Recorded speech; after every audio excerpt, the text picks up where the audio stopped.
One day one episode സീരീസിലേക്ക് എല്ലാവർക്കും സ്വാഗതം.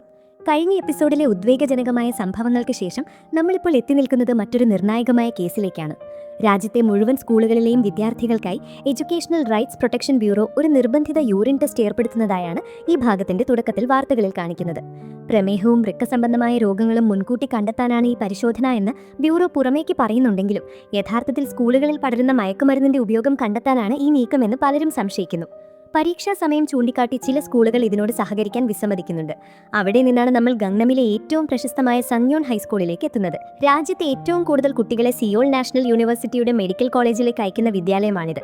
അവിടുത്തെ രക്ഷിതാക്കൾ മക്കളുടെ പഠനത്തിന്റെ കാര്യത്തിൽ അത്രയധികം വാശിയുള്ളവരാണ്. ഈ സ്കൂളിലെ ഏറ്റവും മിടുക്കന്മാർ പഠിക്കുന്ന ക്ലാസ് എസിലെ പരീക്ഷാ ഹാളാണ് പിന്നീട് കാണുന്നത്. മെഡിക്കൽ അഡ്മിഷൻ ലക്ഷ്യമിടുന്ന ഈ കുട്ടികൾക്ക് മുൻപിൽ പരീക്ഷാ പേപ്പർ നൽകി അധ്യാപകൻ പറയുന്നു, ഇതാണ് നിങ്ങളുടെ അവസാനത്തെ പരീക്ഷ. ഇതിൽ പരാജയപ്പെട്ടാൽ നിങ്ങളുടെ മെഡിക്കൽ സ്വപ്നം ഇല്ലാതാകും. അതുകൊണ്ട് നന്നായി എഴുതുക. പരീക്ഷ എഴുതുന്ന കുട്ടികളിൽ ഒരാളായ ഹ്യോൺമിന്റെ അവസ്ഥ വളരെ ദയനീയമായിരുന്നു. അവന്റെ കൈകളിൽ എന്തൊക്കെയോ മാന്തിയ പാടുകളുണ്ടായിരുന്നു. കണ്ണുകൾ ചോര നിറത്തിൽ ചുവന്നു തുടത്തിരിക്കുന്നു. മുഖത്താകെ വിയർത്തു വിറയ്ക്കുന്നു. ചോദ്യങ്ങൾ നോക്കുമ്പോൾ അവനെ വിഷ്വൽസ് മാറുന്നതുപോലെ തോന്നുന്നു. അസഹനീയമായ വേദനയോടെ അവൻ പരീക്ഷ എഴുതാൻ ശ്രമിക്കുന്നതിനിടയിൽ മൂക്കിൽ നിന്നും ചോര വരാൻ തുടങ്ങുന്നു. ഒടുവിൽ ബോധം കെട്ടുവീണ് ഹ്യോൺമിൻ ബെഞ്ചിലേക്ക് വീഴുന്നു. ഇതേ സമയം സ്കൂൾ ഇടനാഴിയിലൂടെ ഹ്വാജിനും ഹാൻഡ്രിമും ഗ്യൂണ്ടയും വരുന്നുണ്ടായിരുന്നു. ഹ്യോൺമിൻ ബോധം കെട്ട് വീണത് കണ്ട് അവർ ഓടിയെത്തുകയും അവനെ താങ്ങി പിടിച്ച് നഴ്സിന്റെ മുറിയിലേക്ക് കൊണ്ടുപോകുകയും ചെയ്യുന്നു. എന്നാൽ ആ സമയത്തും പരീക്ഷ മുടങ്ങിപ്പോയതിൽ ആശങ്കയാകുലയായ അവന്റെ അമ്മ സ്കൂളിലേക്ക് ഫോൺ ചെയ്ത് ബഹളം വിളിക്കുകയാണ്. എന്റെ മകന് പരീക്ഷ എഴുതാൻ കഴിഞ്ഞില്ലെങ്കിൽ അതിന്റെ ഉത്തരവാദിത്വം നിങ്ങൾ ഏറ്റെടുക്കുമോ? അവനെ എങ്ങനെയെങ്കിലും പരീക്ഷ എഴുതിപ്പിക്കണം എന്ന് പറഞ്ഞുകൊണ്ട് അവർ സ്കൂളിലേക്ക് ഓടിയെത്തുന്നു. നഴ്സിന്റെ മുറിയിൽ കിടക്കുന്ന ഹ്യോൺമിനെ കണ്ട ഉടനെ അമ്മ ചോദിക്കുന്നത് അവന്റെ ആരോഗ്യത്തെക്കുറിച്ചല്ല, മറിച്ച് നീ പരീക്ഷ മുഴുവൻ എഴുതിയോ എന്നാണ്. അവൻ തളർന്നു കിടക്കുമ്പോഴും അവർ അവനെ നിർബന്ധിച്ച് എഴുന്നേൽപ്പിക്കാൻ നോക്കുന്നു. അമ്മ, എനിക്ക് സുഖമില്ല, വിചിത്രമായ ചിന്തകൾ വരുന്നു എന്ന് ഹ്യോൺമിൻ കരഞ്ഞു പറയുമ്പോൾ അവൻ ശ്രദ്ധ കേന്ദ്രീകരിക്കാത്തത് കൊണ്ടാണ് അങ്ങനെയൊക്കെ തോന്നുന്നത് എന്നാണ് അവർ പറയുന്നത്. തുടർന്ന് തന്റെ ബാഗിൽ നിന്ന് ഒരു മരുന്ന് ഗുളിക എടുത്ത് അമ്മ അവന് നൽകുന്നു. അത് കഴിച്ചാൽ എല്ലാം ശരിയാകുമെന്നും നമ്മുടെ ഇത്രയും കാലത്തെ അധ്വാനം വെറുതെ ആക്കരുതെന്നും പറഞ്ഞ് ആ മരുന്ന് അവന് കുടിക്കാൻ കൊടുക്കുന്നു. ഒരമ്മ തന്റെ സ്വന്തം മകനോട് കാണിക്കുന്ന ഈ ക്രൂരത കാണുമ്പോൾ തന്നെ നമുക്ക് മനസ്സിലാകും, ഇവിടെ മകന്റെ ജീവനല്ല, ആ അമ്മയ്ക്ക് വലിയൊരു മെഡിക്കൽ കോളേജ് അഡ്മിഷനാണ് പ്രധാനം. പക്ഷെ അപ്പോൾ പോലും അവൻ അറിയില്ലായിരുന്നു ഈ ഒരു തീരുമാനം അവന്റെ ജീവിതം മുഴുവൻ മാറ്റിവെക്കാൻ പോകുകയാണെന്ന്. പരീക്ഷയ്ക്ക് ശേഷം ബ്യൂറോയുടെ പ്രത്യേക നിർദ്ദേശപ്രകാരം സ്കൂളിലെ മുഴുവൻ വിദ്യാർത്ഥികളോടും യൂറിൻ ടെസ്റ്റിനായി തയ്യാറാകാൻ ആവശ്യപ്പെടുന്നു. ഇത് കേട്ട ഉടനെ ഹ്യോൺമിന്റെ അമ്മ ഗംഗ്നമിലെ മറ്റ് അമ്മമാരെ വിവരം അറിയിക്കുന്നു. അക്കാദമിയിൽ പോകേണ്ട സമയത്ത് ഇങ്ങനെയൊരു പരിശോധന നടത്തുന്നതിൽ പ്രകോപിതരായ രക്ഷിതാക്കൾ കൂട്ടം തള്ളി സ്കൂളിലേക്ക് ഇറച്ചി കയറുകയാണ്. അവിടെ വെച്ച് ഹ്വാജിനും ഹാൻഡ്രിമും അവരെ നേരിടുന്നു. തങ്ങളുടെ മക്കൾ സിയോൾ യൂണിവേഴ്സിറ്റി മെഡിക്കൽ കോളേജ് ലക്ഷ്യമിടുന്നവരാണെന്നും അവരെ മയക്കുമരുന്ന് ഉപയോഗിക്കുന്നവരെ പോലെ കാണരുത് എന്നും രക്ഷിതാക്കളുടെ ലീഡറായ ദാഹിയുടെ അമ്മ ദേഷ്യത്തോടെ പറയുന്നു. എന്നാൽ ഹ്വാജിൻ വളരെ കൂളായി അവളോട് പ്രതികരിക്കുന്നു. എനിക്ക് എല്ലാ കുട്ടികളും ഒരുപോലെയാണ്. ഈ ടെസ്റ്റ് കുട്ടികളുടെ ഭാവിയെ ബാധിക്കും. പരീക്ഷ കഴിഞ്ഞതിന് ശേഷം മതി എന്ന് രക്ഷിതാക്കൾ വാശി പിടിക്കുന്നു. എന്നാൽ ടെസ്റ്റിന് സഹകരിക്കാത്തവർക്ക് സിസാറ്റ് ഫലത്തിൽ പെനാൽറ്റി ഉണ്ടാകുമെന്ന് ഹ്വാജിൻ മുന്നറിയിപ്പ് നൽകുന്നു. ഇത് കേട്ട് പ്രകോപിതയായ ദാഹിയുടെ അമ്മ ചോദിക്കുന്നു, ഇത് ദാചിയദോങ് ആണ്. ഇവിടെയുള്ള അമ്മമാരെ നേരിടാൻ ബ്യൂറോയ്ക്ക് കഴിയുമെന്ന് തോന്നുന്നുണ്ടോ? ഇങ്ങനെ ചെയ്താൽ ചിലപ്പോൾ കുട്ടികൾ മരിച്ചു എന്ന് വരാം. എന്നാൽ ഹ്വാജിൻ ഉറച്ച ശബ്ദത്തിൽ പറയുന്നു, ആരും മരിക്കാതിരിക്കാനാണ് നമ്മൾ ഇത് ചെയ്യുന്നത്. അവസാന നിമിഷത്തിന് മുൻപായി ഒരാളെയെങ്കിലും രക്ഷിക്കാൻ കഴിഞ്ഞാൽ അത് വലിയ കാര്യമാണ്. നാളെ രാവിലെ സ്കൂൾ തുടങ്ങുന്നതിന് മുൻപായി കുട്ടികളെ ബ്യൂറോയുടെ കീഴിലുള്ള ആശുപത്രിയിൽ കൊണ്ടുപോയി ടെസ്റ്റ് ചെയ്യിപ്പിക്കണം. അതിന് തയ്യാറായില്ലെങ്കിൽ കടുത്ത പ്രത്യാഘാതങ്ങൾ ഉണ്ടാകുമെന്ന് ഹ്വാജിൻ അവരോട് പറയുന്നു. പോകുന്നതിന് മുൻപായി അവൻ ഹ്യോൺമിന്റെ അമ്മയോടായി പറയുന്നു, നാളെ തീർച്ചയായും നിന്റെ മകനെ ടെസ്റ്റിന് കൊണ്ടുവരണം. അവൻ വളരെ മോശം അവസ്ഥയിലാണ്. ഇതിനിടയിൽ ജയിലിൽ കിടക്കുന്ന ക്യൂച്ചിലിനെ സന്ദർശിക്കാൻ ഒരു പ്രമുഖ പൊളിറ്റീഷ്യനായ ഗീത്തെ ജയിലിലെത്തുകയാണ്. ജയിലിൽ നടന്ന അക്രമത്തിൽ ക്യൂച്ചിലിന്റെ കൈക്ക് ഗുരുതരമായ പരിക്കേറ്റിരുന്നു. അവന്റെ പരിക്കേറ്റ കൈകൾ നോക്കിക്കൊണ്ട് ഗീതെ പറയുന്നു, നിന്നെ സഹായിക്കാനാണ് ഞാനിവിടെ എത്തിയത്. എന്തിനാണ് എന്നെ സഹായിക്കുന്നത് എന്ന് ക്യൂച്ചിൽ ചോദിക്കുമ്പോൾ അർഹതയുള്ളവർക്ക് അവസരങ്ങൾ നൽകുക എന്നത് തന്റെ പൊളിറ്റിക്കൽ കടമയാണെന്നാണ് ഗീതെ മറുപടി പറയുന്നത്. അടുത്ത ദിവസം രാവിലെ ഹ്യോൺമിനും മറ്റു കുട്ടികളും യൂറിൻ ടെസ്റ്റിനായി ആശുപത്രിയിലെത്തുന്നു. ടെസ്റ്റിന് ശേഷം ഹ്യോൺമിന് തന്റെ പരീക്ഷാ ഫലത്തിന്റെ മെസ്സേജ് വരുന്നു. ബോധം കെട്ട് വീണ ആ പരീക്ഷയിൽ അവൻ വിചാരിച്ചത്ര മാർക്ക് വാങ്ങാൻ കഴിഞ്ഞിരുന്നില്ല. ഭയത്തോടെ അവൻ അമ്മയോട് ക്ഷമ ചോദിക്കുന്നു. എന്നാൽ ഒട്ടും ദയയില്ലാതെ അവന്റെ അമ്മ അവന് വീണ്ടും വഴക്ക് പറയുകയാണ്. പ്രഷർ താങ്ങാൻ കഴിയാത്ത നിന്നെ പോലെയുള്ള കുട്ടികൾ കൃത്യമായി മരുന്ന് കഴിക്കണമെന്നും ആ ഒരു ഗുളിക കഴിക്കാൻ നിനക്ക് എത്ര ബുദ്ധിമുട്ടാണെന്നും നിന്റെ കാരണം കൊണ്ട് എനിക്ക് മറ്റു അമ്മമാരുടെ മുൻപിൽ തല കുലിക്കേണ്ടി വരുന്നുവെന്നും എനിക്ക് നിന്റെ വിജയം മാത്രമാണ് പ്രധാനമെന്നും ആ അമ്മ പറയുകയാണ്.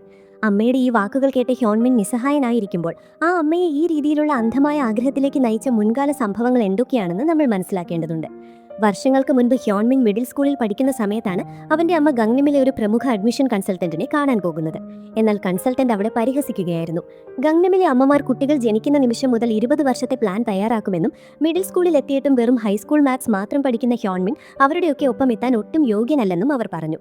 തന്റെ സ്വന്തം സഹോദരൻ മെഡിക്കൽ കോളേജിൽ പോയതുകൊണ്ട് വീട്ടുകാർ തങ്ങളെയും ഹ്യോൺമിനെയും വില കുറച്ച് കാണുന്നു എന്ന തോന്നലിൽ നിന്നാണ് ആ അമ്മയ്ക്ക് ഈ അന്ധമായ ആഗ്രഹമുണ്ടായത്. ആർക്കും തങ്ങളെ പരിഹസിക്കാൻ ഇടവരുത്തരുത് എന്ന വാശിയിൽ അവർ തങ്ങളുടെ നല്ലൊരു വീട് വിറ്റ് സിയോൾ നാഷണൽ യൂണിവേഴ്സിറ്റിയിൽ അഡ്മിഷൻ വാങ്ങിയ കുട്ടികൾ താമസിച്ചിരുന്ന ദാച്ചിദോങ്ങിലെ ഒരു കൊച്ചു ഫ്ളാറ്റിലേക്ക് താമസം മാറുന്നു. ദിവസവും വെറും 3 മണിക്കൂർ മാത്രം ഉറങ്ങുന്ന തരത്തിലുള്ള കഠിനമായ ടൈം ടേബിളാണ് അവർ മകനായി തയ്യാറാക്കുന്നത്. ഗംഗ്നമിലെ അമ്മമാരുടെ ഗ്രൂപ്പിൽ ഉൾപ്പെടാനും മികച്ച ട്യൂട്ടർമാരെയും കൺസൾട്ടന്റുമാരെയും കുറിച്ചുള്ള വിവരങ്ങൾ അറിയാനുമായി അവർ പല വഴിക്ക് ശ്രമിക്കുന്നു. ഗ്രൂപ്പിന്റെ ലീഡറായ ദാഹിയുടെ അമ്മയ്ക്ക് മുൻപിൽ വില കൂടിയ സമ്മാനങ്ങളുമായി അവർ ചെല്ലുന്നു. ജോലിക്ക് പോകുന്ന അമ്മമാരെയൊന്നും തങ്ങളുടെ ഗ്രൂപ്പിൽ ഉൾപ്പെടുത്താറില്ലെന്നും സർവകലാശാലകളിൽ ലാബ് റിസർച്ചുകൾക്കും മറ്റും മക്കൾക്ക് അവസരമൊരുക്കാൻ സാധിക്കുന്ന ഡോക്ടർമാരായ അമ്മമാർക്കാണ് തങ്ങളുടെ ഗ്രൂപ്പിൽ മുൻഗണനയെന്നും ദാഹിയുടെ അമ്മ അവളോട് പറയുന്നു. ഇതിനിടയിൽ ഹ്യോൺമിന് മെഡിക്കൽ പ്രിപ്പറേഷൻ ക്ലാസ്സിൽ അഡ്മിഷൻ ലഭിക്കാതെ വരുന്നു. മകന്റെ ശ്രദ്ധ കുറവാണിതിന് കാരണമെന്ന് കരുതി അമ്മ ദാഹിയുടെ അമ്മയോട് കൂടുതൽ സഹായം അഭ്യർത്ഥിക്കുന്നു. അങ്ങനെയാണ് ദാഹിയുടെ അമ്മ കുട്ടികളുടെ ശ്രദ്ധ വർദ്ധിപ്പിക്കാൻ സഹായിക്കുമെന്ന് പറഞ്ഞ് രാജ്യത്ത് നിരോധിച്ച ഒരു മരുന്ന് കുപ്പി അവൾക്ക് നൽകുന്നത്. ADHD ഉള്ളവർക്ക് നൽകുന്ന മെഥൈൽ ഫെനിഡേറ്റ് അടങ്ങിയ ആ ഗുളിക കഴിച്ചതോടെ ഹ്യോൺമിന്റെ മാർക്കുകൾ അതിശയകരമായി വർദ്ധിക്കുകയും അവന് മെഡിക്കൽ പ്രെപ്പ് ക്ലാസ്സിലേക്ക് അഡ്മിഷൻ ലഭിക്കുകയും ചെയ്യുന്നു. ഇതിൽ അതീവ സന്തുഷ്ടയായ അമ്മ മകന്റെ മാർക്ക് ഇനിയും വർദ്ധിപ്പിക്കാനായി ഇതിലും ശക്തമായ എന്തെങ്കിലും മരുന്ന് ലഭ്യമാണോ എന്ന് ഓൺലൈൻ ഫോറങ്ങളിൽ തിരയാൻ തുടങ്ങുന്നു. അങ്ങനെയാണ് കഴിഞ്ഞ വർഷത്തെ ടോപ്പർ ഉപയോഗിച്ച കൂടുതൽ ശക്തമായ മറ്റൊരു ഗുളികയെക്കുറിച്ച് അവൾ അറിയുന്നത്. വീണ്ടും നമ്മൾ ആശുപത്രിയിലെ നിലവിലെ സംഘത്തിലെത്തുമ്പോൾ ഹ്യോജിൻ അമ്മമാരുടെ മുൻപിൽ ആ കൈപ്പേറിയ സത്യം വെളിപ്പെടുത്തുന്നു. കുട്ടികളുടെ യൂറിൻ ടെസ്റ്റിൽ മെഥൈൽ ഫെനിഡേറ്റ്, അറ്റോമോക്സിറ്റിൻ എന്നീ മരുന്നുകൾ പോസിറ്റീവായി വന്നിരിക്കുന്നു.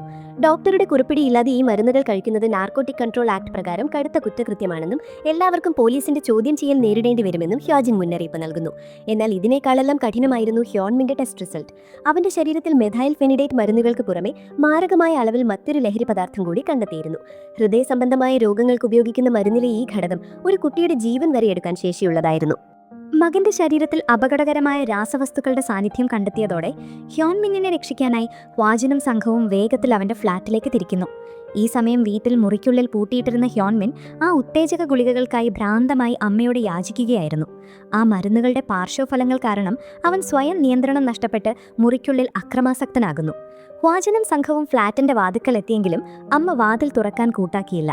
സമയം ഒട്ടും കളയാനില്ലാത്തതിനാലും കുട്ടിക്ക് എന്തെങ്കിലും അപകടം സംഭവിക്കുമെന്ന ഭയത്തിനാലും മുകളിൽ നിന്ന് കയറിന്റെ സഹായത്തോടെ താഴേക്കിറങ്ങി ജനലിലൂടെ മുറിക്കുള്ളിലേക്ക് കടക്കാൻ ഹാൻഡ്രും തീരുമാനിക്കുന്നു.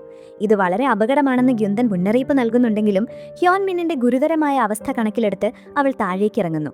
ജനൽ ചില്ല് തകർത്ത് ഹാൻഡ്രിം അകത്തേക്ക് കടക്കുമ്പോൾ ഹ്യോൺമിൻ ഗുളികകൾക്കായി അമ്മയുടെ കൈകളിൽ മുറുകെ പിടിച്ച് ബഹളം വെക്കുകയായിരുന്നു. ഹാൻഡ്രിം അവനെ അവിടെ നിന്ന് പിന്തിരിപ്പിക്കുകയും ഉടൻ തന്നെ ആശുപത്രിയിലേക്ക് മാറ്റാൻ നിർദ്ദേശിക്കുകയും ചെയ്യുന്നു. തുടർന്ന് ആ മരുന്ന് കുപ്പി കയ്യിലെടുത്ത് ഹ്വാജിൻ അമ്മയെ ചോദ്യം ചെയ്യാൻ തുടങ്ങുന്നു. നിങ്ങളിത് എന്ത് കരുതിയാണ് നിങ്ങളുടെ മകന് നൽകിയത്? കുട്ടികൾ ഇതിനെ പഠന സഹായി എന്നും ശ്രദ്ധ കൂട്ടാനുള്ള വഴിയെന്നും വിളിക്കുമ്പോൾ ഞങ്ങൾ ഇതിനെ കുട്ടികളുടെ ജീവിതം തകർക്കുന്ന വിനാശകരമായ നിരോധിത രാസവസ്തുക്കൾ എന്നാണ് വിളിക്കുന്നത്. താൻ ഇതൊരു ഉത്തേജക മരുന്നായിട്ടാണ് മകന് നൽകിയതെന്നും ഇതിന്റെ ഭീകരതയെക്കുറിച്ച് തനിക്ക് അറിയില്ലായിരുന്നു എന്നും അമ്മ കള്ളം പറയുന്നു. എന്നാൽ ഇത്രയും നാളും ഹ്യോൺമിന്നിന്റെ ശരീരത്തിലുണ്ടായ മാറ്റങ്ങൾ നിങ്ങൾ അറിഞ്ഞുകൊണ്ട് തന്നെയാണ് ഇതെല്ലാം ചെയ്തതെന്ന് ഹ്വാജിൻ കുറ്റപ്പെടുത്തുന്നു. മെഡിക്കൽ അഡ്മിഷൻ മകന്റെ ജീവിതത്തെക്കാൾ വലുതാണോ എന്ന് ചോദിക്കുമ്പോൾ അവനിപ്പോൾ മെഡിക്കൽ പ്രെപ്പ് ക്ലാസ്സിലെത്തിയെന്നും പഠിക്കാൻ സമയം കുറവാണെന്നുമാണ് ആ അമ്മ വീണ്ടും വാദിക്കുന്നത്. ഇതോടെ ഹ്വാജിൻ ഒരു കടുത്ത തീരുമാനമെടുക്കുന്നു. ഹ്യോൺമിന്നിനെ അമ്മയിൽ നിന്ന് അകറ്റി നിർത്തി സുരക്ഷിതമാക്കാനും അമ്മയ്ക്ക് സ്വന്തം തെറ്റ് മനസ്സിലാക്കി കൊടുക്കാനും അവൻ തീരുമാനിക്കുന്നു. ഫ്ളാറ്റിൽ നിന്ന് പുറത്തിറങ്ങാൻ അനുവദിക്കാതെ അമ്മയെ അവിടെ തടങ്കലാക്കുന്നു. നിങ്ങൾക്ക് മെഡിക്കൽ അഡ്മിഷൻ അത്രയ്ക്ക് നിർബന്ധമാണെങ്കിൽ ഇനി മുതൽ നിങ്ങൾ തന്നെ അതിനായി പഠിക്കുക എന്ന് ഹ്വാജിൻ പറയുന്നു. ഹ്യോൺമിന്നിനായി അവൾ തയ്യാറാക്കിയ കഠിനമായ ടൈം ടേബിളും മെഡിക്കൽ പ്രവേശന പരീക്ഷയുടെ ചോദ്യപേപ്പറും ഹ്വാജിൻ അവളുടെ മുൻപിലേക്ക് വെച്ചു കൊടുക്കുന്നു. ഹ്യോൺമിന്നിന് പഠിക്കാൻ കൊടുത്ത അതേ രീതിയിൽ ദിവസവും വെറും 3 മണിക്കൂർ മാത്രം ഉറങ്ങി അവളോട് പഠിക്കാൻ ആവശ്യപ്പെടുന്നു. പരീക്ഷയിലെ മോക്ക് ടെസ്റ്റിൽ മികച്ച മാർക്ക് വാങ്ങിയാൽ മാത്രമേ ഇനി മകനെ കാണാൻ അനുവദിക്കൂ എന്ന് പറഞ്ഞുകൊണ്ട് ഹ്വാജിൻ അവിടെയുള്ള വാതിൽ വരെ ഊരിമാറ്റി അവളെ ഒരു വലിയ പരീക്ഷണത്തിലേക്ക് തള്ളിവിടുന്നു. പരീക്ഷണത്തിൽ ഹ്യോൺമിന്നിന്റെ അമ്മ കഠിനമായി ബുദ്ധിമുട്ടുകയാണ്. ഉറക്കമില്ലായ്മയും ഭക്ഷണക്കുറവും കാരണം അവൾ തളർന്നു പോകുന്നു. മകന് നൽകിയ കഠിനമായ പീഡനങ്ങൾ അവൾ സ്വയം അനുഭവിക്കുകയാണ്. ഓൺലൈൻ ക്ലാസുകൾ കാണാനും തെറ്റുകൾ തിരുത്താനും ഒടുവിൽ 3 മണിക്കൂർ മാത്രം ഉറങ്ങാനും അവൾ നിർബന്ധിതയാകുന്നു. താൻ ചെയ്ത തെറ്റിന്റെ ആഴം അവൾ സാവധാനം തിരിച്ചറിയുന്നു. ഈ സമയം ആശുപത്രിയിൽ ഹ്യോൺമിന്നിനെ ഹാൻഡ്രിമും ഗ്യുന്തയും ചേർന്ന് പരിചരിക്കുകയായിരുന്നു. അവൻ അവരോട് തന്റെ വിഷമം തുറന്നു പറയുന്നു. പഠിച്ചു മടുത്തപ്പോൾ മരുന്ന് കഴിക്കുന്നത് താൽക്കാലികമായി എന്നെ സഹായിച്ചിരുന്നു. എന്നാൽ വീണ്ടും ആ നരകതുല്യമായ അവസ്ഥയിലേക്ക് ഞാൻ തിരിച്ചെത്തി. എനിക്കെന്റെ അമ്മയെ ഒരു തരത്തിലും വേദനിപ്പിക്കാൻ താല്പര്യമില്ലായിരുന്നു. കാരണം എന്നെ വളർത്താൻ അവർ ഒരുപാട് ബുദ്ധിമുട്ടിയിരുന്നു. എന്നാൽ ഒടുവിൽ എന്റെ ജീവിതം അമ്മയ്ക്ക് വേണ്ടിയുള്ളതായി മാറി. എനിക്ക് എന്താണ് ഇഷ്ടമെന്ന് ചിന്തിക്കാൻ പോലും എനിക്ക് സമയം ലഭിച്ചിരുന്നില്ല.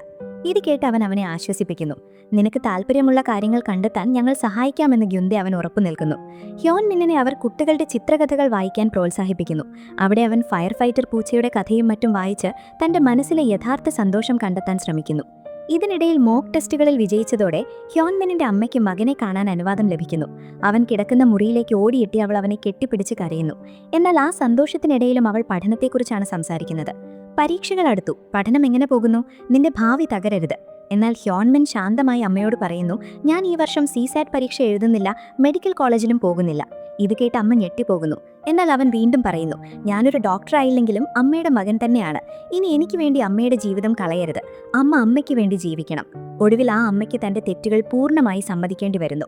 തുടർന്ന് ബ്യൂറോ പരീക്ഷകൾക്ക് മുൻപായി എല്ലാ വിദ്യാർത്ഥികൾക്കും കർശനമായ രാസവസ്തു പരിശോധന ഏർപ്പെടുത്തുകയും ഇതിൽ പങ്കെടുക്കാത്തവരെ അയോഗ്യരാക്കുമെന്നും പ്രഖ്യാപിക്കുന്നു. അവസാന രംഗങ്ങളിൽ പിടിച്ചെടുത്ത നിരോധിത ഗുളികകൾ പരിശോധിക്കുന്നതിനിടയിൽ ഹ്വാജിൻ ഒരു പ്രത്യേക അടയാളമുള്ള ഹാർട്ട് ഷേപ്പ് ഗുളിക കാണുന്നു.